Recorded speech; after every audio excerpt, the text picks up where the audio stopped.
Teste. Teste com os módulos da Batersul. Pode ligar. Não entendi. Ele está na placa fixa embaixo. Tá, mas é onde entra os conectores, certo? O contactor já foi batido, já está batido. Desliga e liga novamente.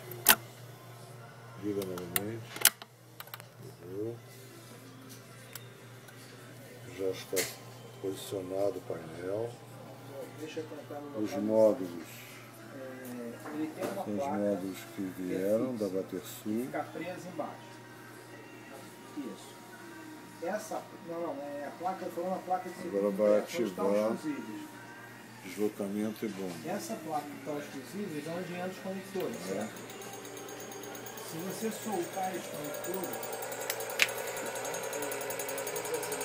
Solta de novo. Significa que a fuga está num desses pontos que vem de... Agora vamos para o outro. Alguma coisa desse tipo.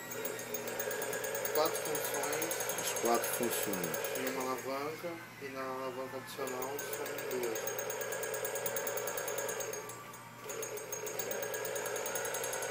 E aí, a tração.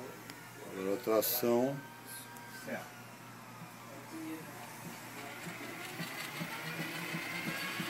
Os dois motores girando, solta ele. Volta a acionar. Lá de cima.